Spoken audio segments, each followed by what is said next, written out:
No jantar em família, minha irmã se levantou e disse: "Você não é mais da família." Sorri e aceitei. Eles achavam que eu era a ovelha negra da família. Simples, calada, invisível. Mas esqueceram de um detalhe. A conta bancária que todos usavam era alimentada por mim. Naquela noite, cancelei tudo. Meu nome é Carolina, tenho 34 anos e sempre fui a filha sem graça da família Almeida. Desde pequena, eu era a que não chamava a atenção, sem a beleza estonteante da minha irmã Camila, 2 anos mais nova, ou o carisma do meu irmão Rodrigo, o caçula adorado. Eu era a que passava despercebida nas fotos de família, aquela de quem ninguém lembrava de perguntar sobre o trabalho ou sobre como andava a vida. Enquanto crescia, meus pais investiram tudo em meus irmãos.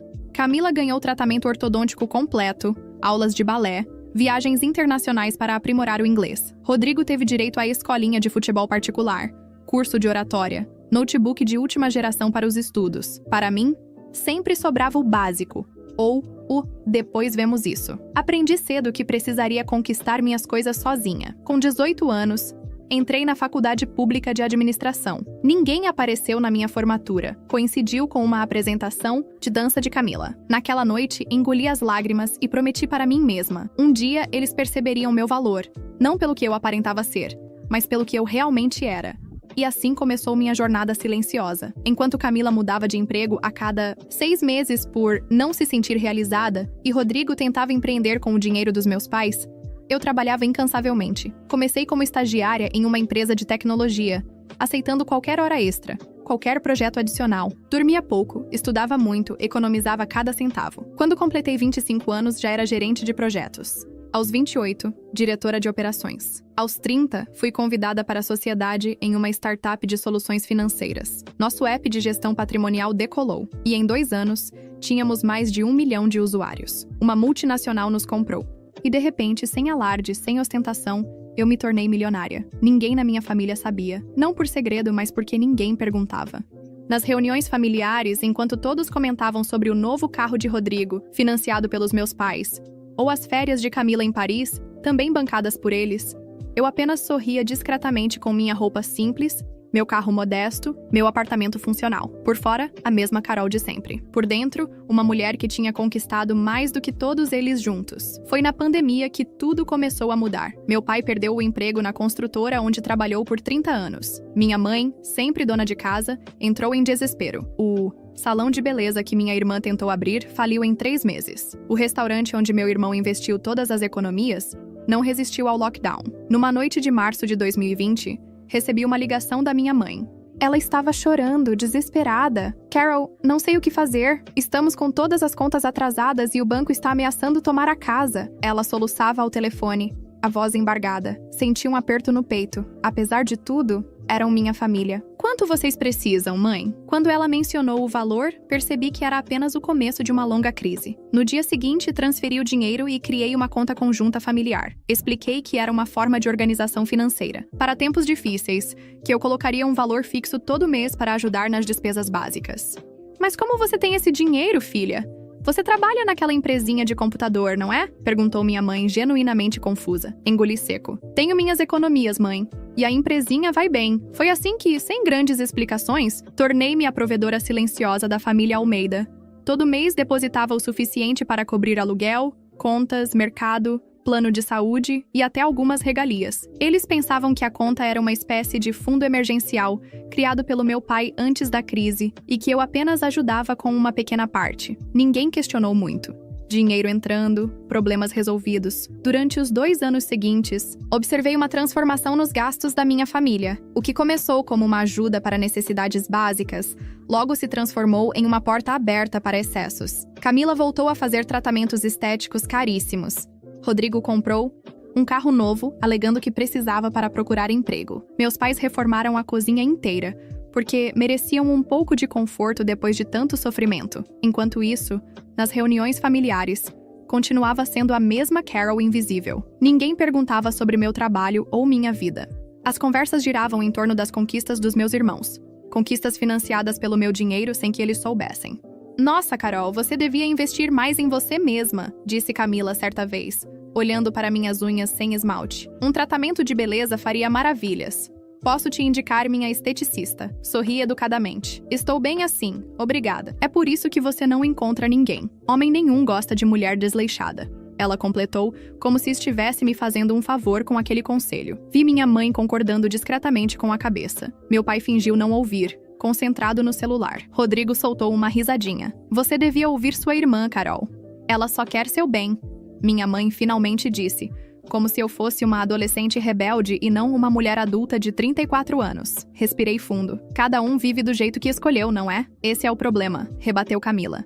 Você escolheu essa vidinha medíocre. Trabalho-casa, casa-trabalho, sem ambição, sem sonhos. Dá pena. Aquelas palavras me atingiram como um tapa. Pena?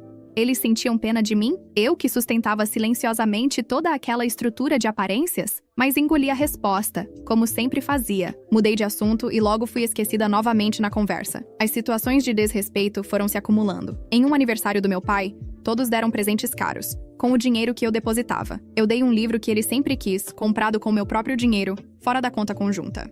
Ele mal agradeceu, colocando o livro de lado para admirar o relógio que Rodrigo tinha dado. Em outro momento, durante um almoço de domingo, ouvi minha mãe cochichando na cozinha com minha tia. A Carol é um doce de pessoa, mas tão sem sal. Não sei onde erramos com ela. Camila e Rodrigo são tão vivos, tão cheios de presença. Ela parece sempre invisível. Minha tia respondeu em tom de consolo. Mas ela parece bem resolvida com essa vida simples que leva.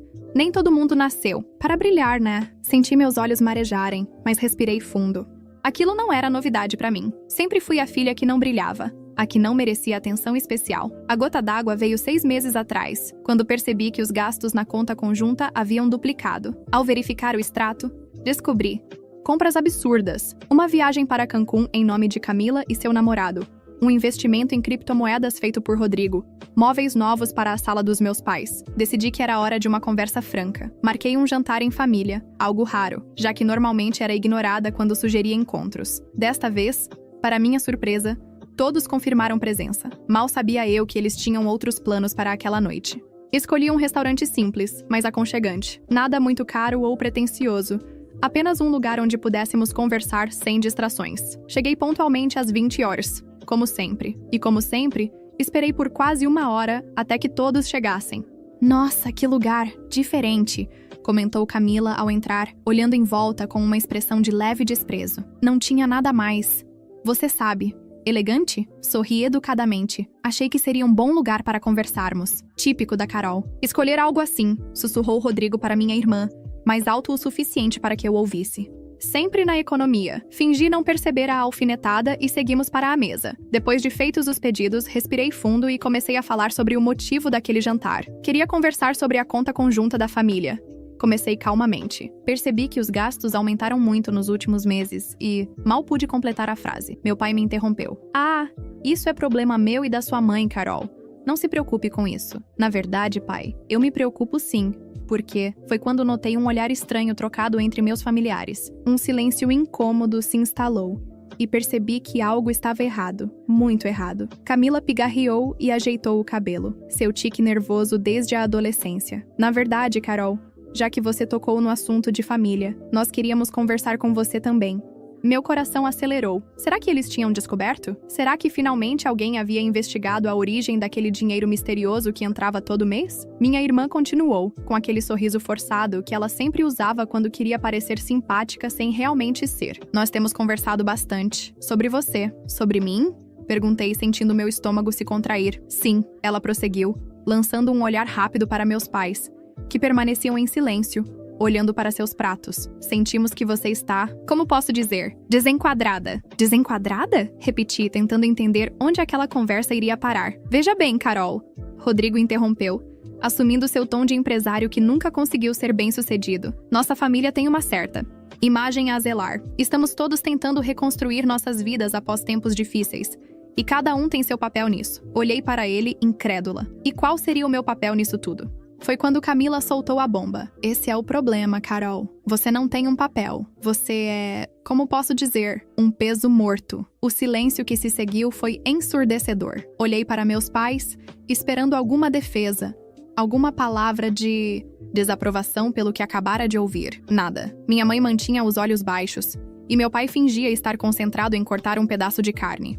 Um peso morto? Repeti, a voz falhando ligeiramente. Não seja dramática. Camila revirou os olhos. Olhe para você mesma. 34 anos, solteira, sem vida social, roupas antiquadas, um trabalho medíocre. Você não evoluiu.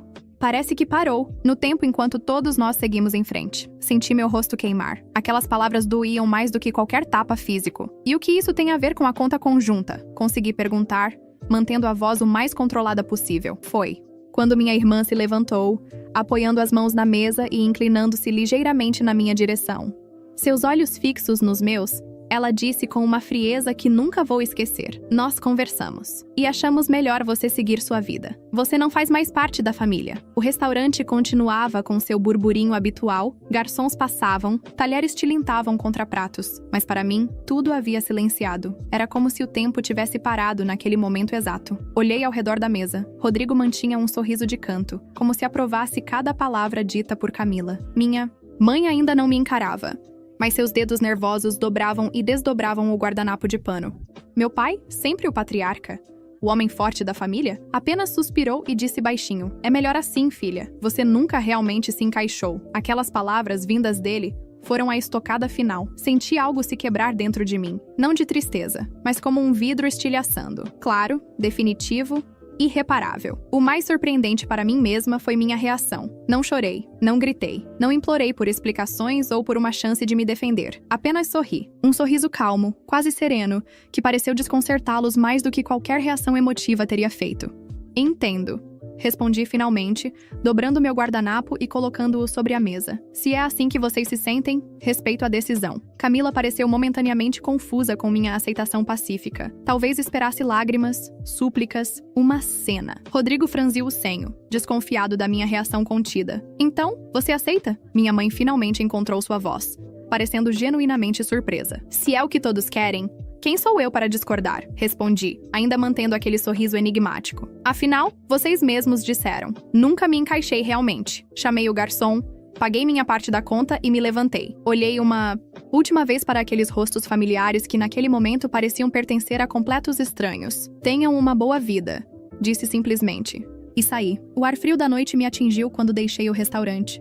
Mas em vez de me sentir destruída, senti uma estranha libertação. Durante toda a vida busquei a aprovação daquela família, me diminuí para não ofuscar meus irmãos, me calei diante de insultos velados. E agora, ironicamente, eram eles que me libertavam daquelas correntes invisíveis. Entrei no meu carro, um modelo básico que escondia perfeitamente o fato de que eu poderia comprar a concessionária inteira, se quisesse. E dirigi até meu apartamento. Não era um lugar luxuoso, mas era aconchegante e bem localizado. Um refúgio que refletia quem eu realmente era. Discreta por fora, rica em possibilidades por dentro. Sentei-me em meu sofá e liguei meu notebook. Acessei minha conta bancária e olhei para o saldo. 8 dígitos que nunca fizeram diferença. Para minha família, porque eles nunca souberam que existiam. Com alguns cliques, acessei a conta conjunta que sustentava o estilo de vida deles há mais de 2 anos. Foi surpreendentemente fácil. Alguns cliques, uma senha, uma confirmação. Cancelei todos os cartões vinculados à conta, bloqueei todos os débitos automáticos e transferi o saldo restante para minha conta pessoal. O sistema me perguntou se eu tinha certeza. E pela primeira vez em muito tempo, não hesitei. Sim, tenho certeza. Fechei o notebook e olhei pela janela. A cidade estava iluminada lá fora, milhares de luzes brilhando na escuridão. Peguei meu celular e desliguei as notificações. Sabia que era apenas questão de tempo até que os telefonemas desesperados começassem. Naquela noite, dormi melhor do que em anos. Sem o peso de carregar uma família que nunca me valorizou. Sem a angústia de ser invisível para as pessoas que deveriam me enxergar primeiro. Sem a dor de amar quem só sabia julgar. Como previsto, no dia seguinte meu celular já mostrava 12 chamadas perdidas. 7 de minha mãe, 3 de Rodrigo, 2 de Camila. Nenhuma mensagem de texto, o que era típico deles. Preferiam o drama imediato de uma ligação a uma comunicação escrita que pudesse ser guardada como prova. Não retornei nenhuma chamada. Segui minha rotina normalmente, fui trabalhar, almocei com colegas, voltei para casa. Apenas no final do dia, quando o número de chamadas perdidas já passava de 20, decidi atender quando o nome da minha mãe apareceu na tela novamente. Alô, respondi, sem emoção na voz. Carol, graças a Deus você atendeu, minha mãe falava. Apressadamente, quase sem respirar. Aconteceu algo terrível. A conta, filha, a conta conjunta. Não conseguimos acessar. Os cartões foram bloqueados, não tem dinheiro, o aluguel não foi pago. Seu pai está desesperado. Mantive o silêncio por alguns segundos, apenas ouvindo seus soluços do outro lado da linha. Carol, você está aí? Estou, mãe. Você sabe de alguma coisa? Você consegue entrar na conta? Precisamos resolver isso urgente. O gerente do banco disse que os cartões foram cancelados ontem à noite e... Eu cancelei, mãe. Interrompi, com uma calma que nem eu sabia que possuía. Silêncio do outro lado. O quê? O que você disse? Ela finalmente perguntou, a voz embargada. Eu disse que fui eu quem cancelou os cartões e encerrou a conta. Mas por quê? Como você pôde fazer isso? Você não tinha autorização para... Tinha sim, mãe. Interrompi novamente. A conta era minha. O dinheiro era meu. Outro silêncio. Este mais longo e pesado. Do que você está falando? Ela perguntou. A voz agora um sussurro incrédulo. Aquela conta que vocês usavam há mais de 2 anos? O dinheiro que aparecia misteriosamente todo mês, que pagava o aluguel, as contas, o plano de saúde, as viagens de Camila, os investimentos fracassados de Rodrigo? Era tudo meu, ela ofegou do outro lado da linha. Isso não é possível. Você não teria como. Tenho muito mais do que vocês imaginam, mãe. Sempre tive. Enquanto vocês estavam ocupados demais me julgando por ser simples e sem graça, eu construí a minha vida, minha carreira, meu patrimônio. Sem alarde, sem precisar que ninguém notasse. Carol, eu não entendo. Você está dizendo que... Estou dizendo que aquela empresinha de computador me tornou milionária. Que enquanto vocês compravam roupas de marca com o meu dinheiro, eu usava roupas simples por escolha, não por necessidade. Que enquanto vocês reformavam a casa com o meu dinheiro, eu morava num apartamento modesto porque gosto de praticidade. Ouvi. Um soluço abafado. E agora você decide cortar tudo assim sem aviso? Por causa de uma discussão boba no jantar? Senti uma risada irônica escapar dos meus lábios. Boba? Você chama de discussão boba o momento em que seus filhos me expulsaram da família com sua aprovação silenciosa? Você acha bobo o fato de meu próprio pai dizer que eu nunca me encaixei? Ah, filha, você está exagerando. Camila. É explosiva. Você sabe como ela é. E seu pai só quis dizer que você sempre foi diferente. Não, mãe. Não tente minimizar o que aconteceu. Durante toda a minha vida, eu fui a filha invisível. A que nunca recebia atenção. A que tinha que se virar sozinha. Eu aceitei isso, mas quando vocês me disseram que eu não fazia mais parte da família, bem, apenas respeitei a decisão de vocês. Mas Carol, família é para sempre. A gente briga, a gente discute, mas continuamos sendo família. Não, foi o que vocês disseram ontem. E sabe o que é interessante? Durante anos, eu me senti culpada por não ser o que vocês esperavam, por não ser bonita e extrovertida como Camila, por não ser carismática como Rodrigo. Eu tentei compensar, isso sendo útil, ajudando financeiramente quando vocês precisaram. E mesmo assim, não foi suficiente. Ouvi vozes ao fundo. Meu pai e provavelmente meus irmãos, discutindo, tentando ouvir a conversa. Carol, por favor, minha mãe implorou. Vamos conversar pessoalmente. Venha até aqui. Vamos resolver isso como família. Não existe mais família.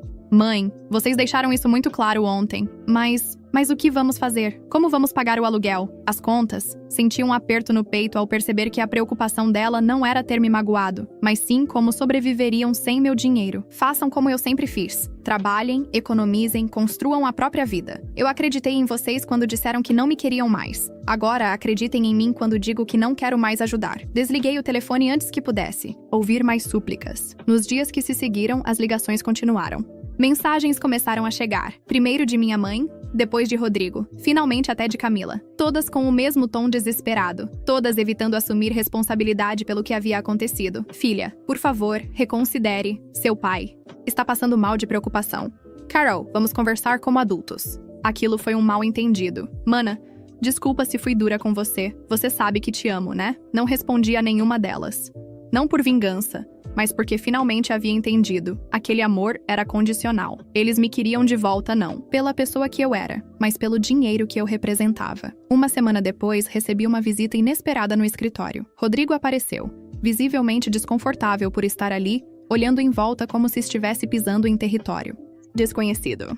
Senhorita Carolina, seu irmão está aqui, anunciou minha secretária, com uma expressão que denunciava que ela já sabia de toda a história. Pode mandá-lo entrar, respondi, mantendo a compostura profissional. Rodrigo entrou, hesitante. Pela primeira vez, ele via meu escritório. Amplo, elegante, com vista para a cidade. Ele viu meu nome na porta com o título de diretora executiva. Viu os prêmios de inovação nas paredes, as fotos com personalidades importantes do setor. Vi seus olhos se arregalarem ao perceber que sua irmã, sem graça, comandava um império. Carol, isso tudo é seu? Ele perguntou, parecendo genuinamente impressionado. Sim, Rodrigo.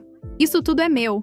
O que posso fazer por você? Ele engoliu, em seco, claramente não esperando aquela recepção fria. Vim para tentar entender o que está acontecendo. Começou, sentando-se na cadeira à frente da minha mesa. A conta, o dinheiro, todo esse tempo era você? Assenti, sem dizer nada. Mas como? Por quê? Por que você nunca contou? Alguém perguntou? Respondi simplesmente. Alguma vez em todos esses anos, alguém da família quis realmente saber o que eu fazia, como eu vivia, quem eu era. Ele baixou os olhos, sem resposta. Vocês já tinham criado uma imagem minha. A irmã sem graça, sem ambição, sem vida. Era mais fácil me encaixar nessa caixinha do que admitir que talvez não me conhecessem de verdade. Mas você poderia ter dito, poderia ter mostrado. Para quê, Rodrigo? Para mudar a dinâmica? Para vocês gostarem de mim pelo que eu tenho, não pelo que eu sou? Ele sacudiu a cabeça, parecendo confuso. Não é assim, Carol. Nós gostamos de você? Não. Foi o que pareceu naquele jantar. Você não faz mais parte da família, lembra? Ele passou a mão pelos cabelos, desconfortável. Camila exagerou. Você sabe como ela é dramática. Ninguém levou aquilo a sério. Vocês levaram a sério o suficiente para me expulsar da mesa. Para concordar com ela. Para me deixar ir embora. Sem uma palavra de defesa. Ele ficou em silêncio por alguns instantes. O que você quer, Carol? Quer que imploremos? Que nos humilhemos? É isso? Olhei para meu irmão caçula. Aquele menino que sempre foi o favorito, o protegido, o especial, agora sentado à minha frente, parecia pequeno, frágil, perdido. Não, quero nada, Rodrigo. Esse é o ponto. Pela primeira vez na vida, não estou esperando nada de vocês. Não estou tentando provar meu valor. Não estou buscando aprovação. Estou simplesmente vivendo minha vida, como vocês sugeriram que eu fizesse. Mas... e a família? E nossos pais? O que tem eles? Eles estão desesperados, Carol. O aluguel venceu, as contas estão acumulando, o cartão de crédito foi bloqueado. E? Como assim? E? São nossos pais? Sim. São nossos pais. Os mesmos que passaram a vida inteira favorecendo você e Camila. Os mesmos que nunca me defenderam quando fui humilhada. Os mesmos que concordaram silenciosamente quando fui expulsa da família. Por que eu deveria continuar sustentando-os? Ele engoliu em seco, sem argumentos. O que vocês querem de mim, Rodrigo? Querem que eu volte a depositar dinheiro numa conta para vocês gastarem? Querem que eu finja que nada aconteceu? Que eu continue sendo a invisível, a irmã sem graça, que agora é útil porque tem dinheiro? Não é assim. É exatamente assim. Interrompi, levantando a voz pela primeira vez. Vocês me quiseram fora quando achavam que eu não servia para nada. Agora que descobriram que meu dinheiro faz falta, de repente sou importante de novo? Vi os olhos dele se encherem de lágrimas, talvez de vergonha, talvez de frustração por não conseguir me manipular. O que você quer que eu diga para eles? Ele perguntou finalmente, derrotado. A verdade, Rodrigo. Diga que eu finalmente entendi meu lugar, ou a falta dele, nessa família. Diga que respeito a decisão de vocês de seguirem sem mim e... espero que respeitem a minha de seguir sem vocês. Ele se levantou parecendo 20 anos mais velho do que quando entrou. Isso é definitivo, então? Você vai mesmo abandonar a família? Sorri tristemente. Não, Rodrigo. A família me abandonou. Eu só estou aceitando isso. Ele saiu sem dizer mais nada. E senti um misto de dor e alívio. Era o fim de um capítulo da minha vida. Um capítulo longo demais. Doloroso demais. Nas semanas que se seguiram, soube por conhecidos em comum que meus pais tiveram que vender o carro para pagar dívidas. Que Camila começou finalmente a trabalhar como recepcionista em uma clínica. Que Rodrigo estava mandando currículos pela primeira vez na vida. Parte de mim sentia pena. Outra parte, a mais forte, sabia que essa era exatamente a lição que eles precisavam aprender. A vida não é só aparências. E valor não se mede pelo que se mostra, mas pelo que se é. 6 meses se passaram desde aquela noite no restaurante. Soube por uma antiga amiga do bairro que meus pais tiveram que se mudar para um apartamento menor. Camila perdeu o emprego na clínica por faltar demais. Rodrigo conseguiu um trabalho como vendedor numa loja de eletrônicos. Ironicamente, vendendo produtos do tipo que minha empresa desenvolvia software. Uma tarde, cruzei com Camila num shopping. Ela me viu, hesitou, fez menção de se aproximar. Nossos olhares se encontraram por um instante. Eu sorri educadamente, como faria para qualquer conhecida distante. E segui meu caminho. Não havia mais raiva, nem dor. Apenas a certeza de que algumas pontes, uma vez quebradas, não devem ser reconstruídas. Meus pais envelheceram sem me conhecer de verdade. Meus irmãos seguiram suas vidas sem entender a lição. Eu floresci na minha solidão escolhida, cercada de pessoas que me valorizavam pelo que sou, não pelo que tenho ou aparento ter. Aprendi que família não é necessariamente aquela em que Nascemos, mas aquela que nos aceita como somos, e que às vezes o silêncio é a resposta mais poderosa que podemos dar. Hoje, olho para trás sem arrependimentos. Aquele jantar em família, onde fui expulsa da mesa e da vida deles, foi, na verdade, o momento em que finalmente me libertei. Às vezes, é preciso perder tudo para descobrir o quanto já se tem. E quanto àqueles que me rejeitaram? Espero que tenham aprendido algo. Não por vingança, mas porque toda história tem uma lição. A minha foi: nunca julgue um livro pela capa, especialmente quando é esse livro que está pagando suas contas. Você já sentiu que sua simplicidade foi confundida com fraqueza? Compartilhe sua história.